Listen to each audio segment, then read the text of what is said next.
Hi ಎಲ್ಲರಿಗೂ ನಮಸ್ತೆ. ನನ್ನ ಹೆಸರು ಮಹೇಶ್, ವೆಲ್ನೆಸ್ ಕೋಚ್. ನಮಗೆ ಕ್ಯಾಲ್ಸಿಯಂ ಕೊರತೆ ಆಯ್ತಂದ್ರೆ ಏನೆಲ್ಲ ಪ್ರಾಬ್ಲಮ್ಸ್ ನ ಫೇಸ್ ಮಾಡ್ತೀವಿ ಅಂತ ಈ ಎಪಿಸೋಡಿನಲ್ಲಿ ನಾವು ಮೂಳೆಗಳ ಸಮಸ್ಯೆ ಆಗಿರ್ಬೋದು, ಹಲ್ಲಿನ ನೋವಾಗಿರ್ಬೋದು, ಬ್ಯಾಕ್ ಪೇನ್ ಆಗಿರ್ಬೋದು, ಮಂಡಿ ನೋವಾಗಿರ್ಬೋದು, ಈ ತರ ನಮ್ಗೆ ಹೆಲ್ತ್ ಪ್ರಾಬ್ಲಮ್ ಬಂದಾಗ ಡಾಕ್ಟರ್ ಹತ್ರ ಹೋಗ್ತೀವಿ. ಡಾಕ್ಟರ್ ನಮ್ಗೆ ಬೋನ್ ಡೆನ್ಸಿಟಿನ ಚೆಕ್ ಮಾಡಿ ರಕ್ತ ತಗೊಂಡ್ ಚೆಕ್ ಮಾಡಿದಾಗ ನಮ್ಗೆ ಡಾಕ್ಟರ್ ಹೇಳ್ತಾರೆ ನಿಮ್ಗೆ ಕ್ಯಾಲ್ಸಿಯಂ ಡೆಫಿಷಿಯನ್ಸಿ ಆಗಿದೆ ಅಂತ ಹೇಳ್ತಾರೆ.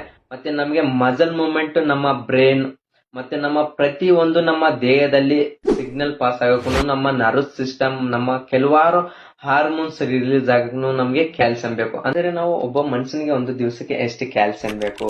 9 ರಿಂದ 18 ಏಜ್ ಇರೋರಿಗೆ 1300 mg ಕ್ಯಾಲ್ಸಿಯಂ ಬೇಕು. 19 ರಿಂದ 50 ಏಜ್ ಇರೋರಿಗೆ ಅವ್ರಿಗೆ 1000 mg ಕ್ಯಾಲ್ಸಿಯಂ ಬೇಕು. ಇದಕ್ಕಿಂತ ತೀರಾ ಯಾರಾದ್ರೂ ಕ್ಯಾಲ್ಸಿಯಂ ಕೊಟ್ಟಿದ್ರೆ ಅವ್ರಿಗೆ ನಾನು ಹೇಳಿರೋ ಪ್ರಾಬ್ಲಮ್ಸ್ ಎಲ್ಲ ಸಫರ್ ಪಡ್ತಿರ್ಬಹುದು.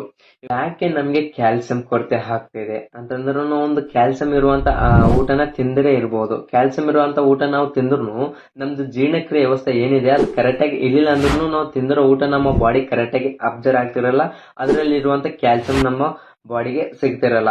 ಇದರಿಂದ ನಮ್ಮ ಲೈಫ್ ಸ್ಟೈಲ್ ತುಂಬಾ ಕಾರಣ ಆಗಿರುತ್ತೆ. ನಮ್ದು ಲೈಫ್ ಸ್ಟೈಲ್ ಆಗಿರ್ಬೋದು, ನಮ್ದು ಹಾರ್ಮೋನ್ಸ್ ಬ್ಯಾಲೆನ್ಸ್ ಆಗಿರ್ಬೋದು, ಹೊರಗಡೆ ತಿಂತಿರೋ ಜಂಕ್ ಫುಡ್ ಆಗಿರ್ಬೋದು, ನಾವು ತಿಂತಿರೋ ಸಕ್ಕರೆ ಐಟಮ್ಸ್ ಆಗಿರ್ಬೋದು, ಇದರಿಂದ ನಮ್ಮ ಮೆಮೊರಿ ಪವರ್ನು ತುಂಬಾ ಲಾಸ್ ಆಗ್ತಿರುತ್ತೆ.